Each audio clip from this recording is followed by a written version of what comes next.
I want to show you how I became #1 in different fields, industries, and even broke a world record, and how you can apply the same process to winning or getting whatever it is that you want. My name is Alex Hormozi. I own a portfolio of companies at acquisition.com that generates $250 million per year in aggregate revenue. I did a book launch that did $106 million in a weekend and broke the Guinness World Record for the fastest selling nonfiction book of all time. And so there's my kind of proof behind that. So in this video, I'm going to explain a core shift in my understanding of getting what I wanted, and specifically in business. So this will be a belief breaker for you guys. So I talk to business owners for a living every single day, like literally every week, and I have for a decade plus. And one of the things that drives me absolutely nuts is the idea of industry standards. So you've probably heard this, people are like, oh, this is industry standard, that's industry standard. And I'll tell you a real conversation that might shift this for you. So there was a company that I recently met with that was about a $500 million company. So $500 million company, all right? And they were efficient, but it was an old school model. So I met with the chiefs of that business and I met with the leaders, right? And the entrepreneur who runs the business wanted me to look at certain components of how they do things in terms of acquisition and things like that. And when I walked them through their acquisition process, I was like, hey, these are some things that need to change. And there was a lady who was there who was in charge of probably maybe half of it. And at least, it fell under her purview. And as I would, point out things that were bad, or like needed improvement, she kept repeating the same thing, which is like, well, we're industry standard. And and she'd be like, we're meeting industry standards. And she would get really kind of flustered. And she I would say maybe to a degree got offended because I was saying, well, this sucks and this sucks and these numbers aren't good. And they kept repeating, we're meeting industry standards. And so I paused and I was like, do you wake up in the morning and just say, I want to be an average company, right? We are average. Half the people are better than us and half are worse. We are average.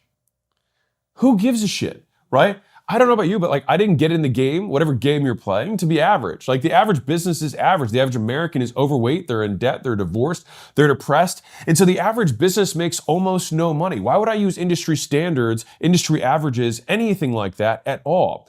And I say this because I have people who will push back on some of the things that I talk about with regards to margin, things I talk about in terms of timeline, when I talk in terms of pricing, right? And they'll say something like, well, in HVAC, it's different. Or, in SEO, it's a little bit different. Or, we've got XYZ issue in trucking and it's different. It's logistics, it's different. No, it's not. You get what you tolerate. You get what you accept and deem good enough. You are the standard setter.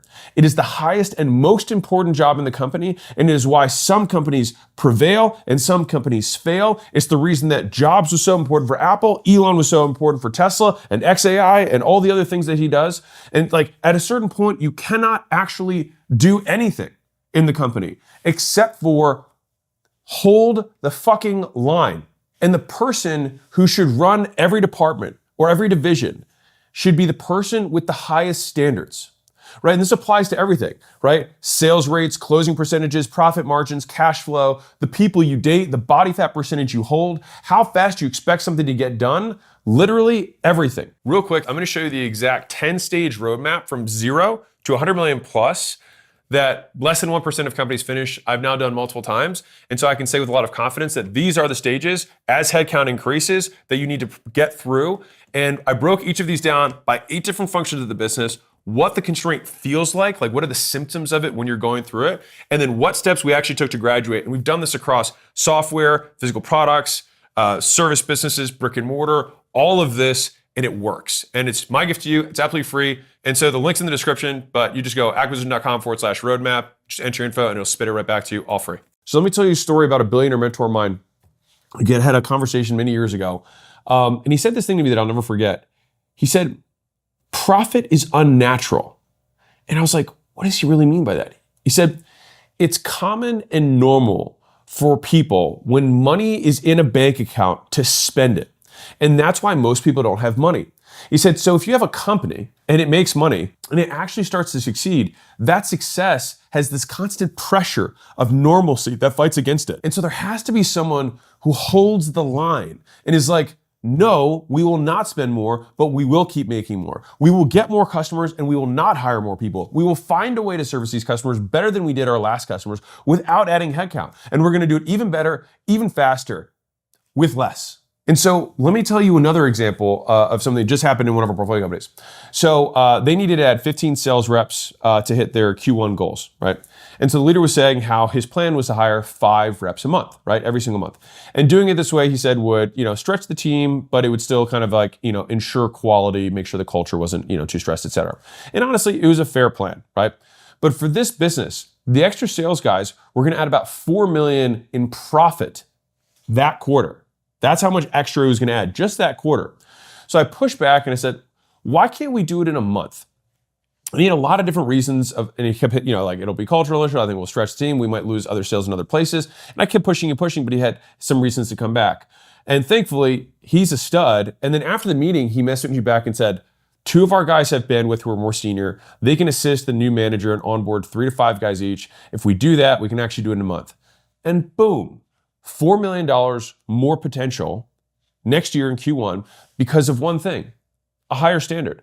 Just saying like, why does it need to take that long? Why can't we, if we were doing $1 billion in sales in this business, we probably wouldn't say we need to hire 5 guys a month. No way, right? We'd be like, we need to start with 50 and maybe add 50 every other week, right? It's just this minimum standard of something that you decide is enough or acceptable. And the crazy part about it is like, we're the ones who decide this. And then we're upset that we don't get, or that we're upset that we got the fruit of our very low standards. And so the way that you can kind of know kind of what your standards are, what the standard of somebody else on your team is how many attack vectors you use to approach or solve a problem, right? So it's not about doing the same thing 100 times. That's not smart, right? It's about trying to accomplish the same goal with 100 different iterations and angles until one finally gets through, till you pass the goalie, till you chop down the tree, right? It's like, well, I'm hitting it this way and I'm getting rock. It's like, okay, well then let's try from another angle. Let's try underneath. Let's see if we can poison the tree. Like whatever we need to do, like, can we reach out to our network and give a $100,000 bounty for another SDR? Is there a company with a large SDR team that doesn't make as much as that so we can buy? Can we hire 5 recruiters to speed up the process? Can we fly all of the SDRs in person to get them trained up faster so we don't lose cultural issues and we can get them on-ramped in 3 days rather than in 30 days, right? Can the top 2, most experienced guys who have some blank space, have them sub in? Bingo, right? All of these have costs, obviously, but of the costs, they're still worth it. So you're not getting what you want because you're not attacking the problems you have enough times in enough ways. So you're trying 1 or 2 things and then saying like, I tried that and it didn't work. I tried Facebook ads. I tried making content. I tried hiring a salesman and it didn't work. It's like, no. It's not that it didn't work, it's that you weren't skilled enough to make it work. Very big difference.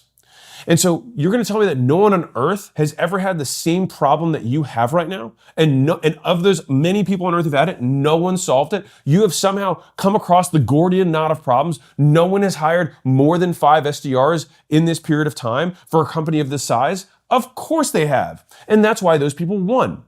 And they didn't just accept that it wasn't possible within this timeline.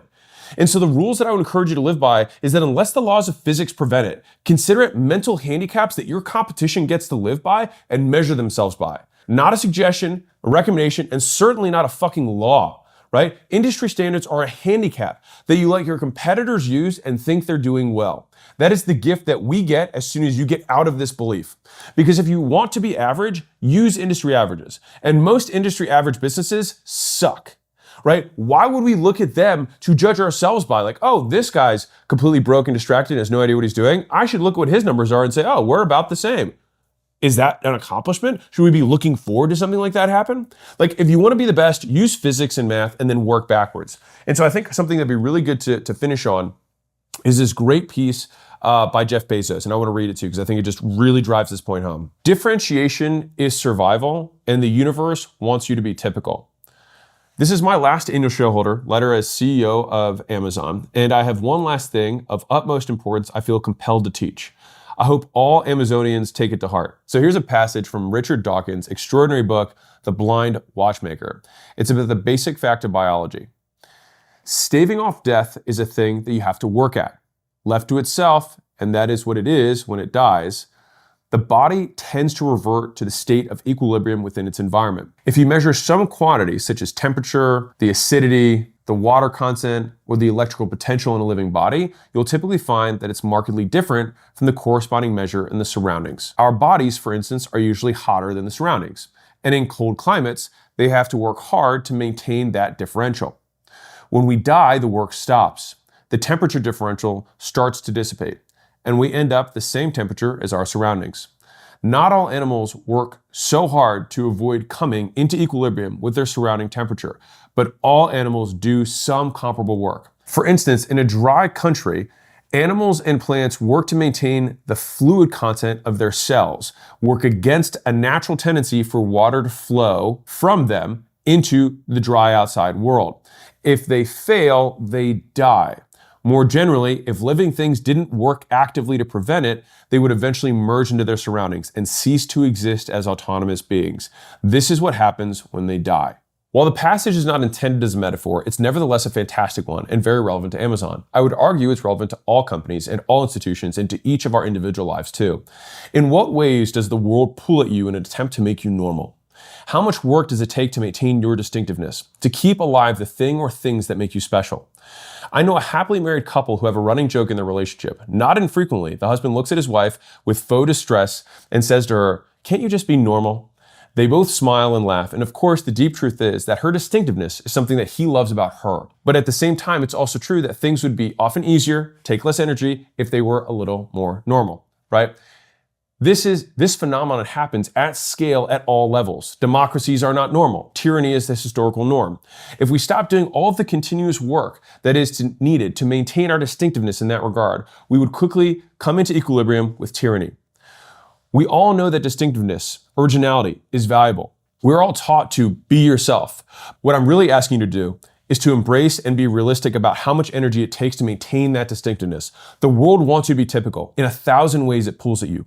Don't let it happen. You have to pay a price for your distinctiveness, and it's worth it. The fairy tale version of be yourself is that all your pain stops as soon as you allow distinctiveness to shine. That version is misleading. Being yourself is worth it, but don't expect it to be easy or free. You'll have to put energy into it continuously.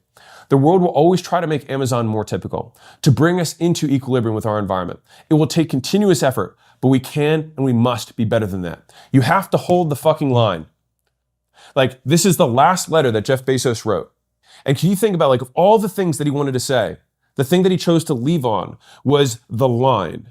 This is the standard. This is what makes us different. And of course it's going to take work. Of course it's going to take more ways to solve the problem. It might cost millions more in order to do the better solution than the easy solution. But like, if I could just transfer this one thing, like, you can tell how good someone will be as an entrepreneur by the standards they keep for themselves. They continue to push back and say, like, why can't it be faster? Why can't it be easier? And there's famous, stories of, Steve Jobs putting the phone book on the desk and saying it has to fit in there. And people be saying, like, it's never been done before, right? And you've got Elon Musk going on, on the manufacturing line saying this could have 2 bolts. And they're like, there's no way, no one's done it before. And he's like, why? Break it down to physics. Why can't we do this, right? And so when someone pushes back on you and says, like, we can't hire that fast. It's like, why? What physical law is preventing us from hiring that fast? If another company who's 20 times our size can hire 100 people a day, why is it taking us a year to do it, right? What choice are we choosing, or what cost are we not choosing to bear that we could bear to make the investment to pull our future forward? And I think it's like that push, that relentless energy, the drive to choose to be different, right? To choose to hold a value, the perfect value that you have as the ideal, and then to strive continuously and though imperfectly to try and live that out. And I think of that as like the reason you win or you don't win. And again, I'm not talking table stakes. If you want to be average, then just look at industry averages, right? Look at industry norms, industry standards. But most businesses, if you looked at the average business in the US, they break even. The median business owner almost makes no money, right? And so it's like, why would we measure ourselves by that? We have to, by very definition, reject the vast majority of what other people do in order to achieve what other people can't. And I think that is like I would encourage you to be less reasonable.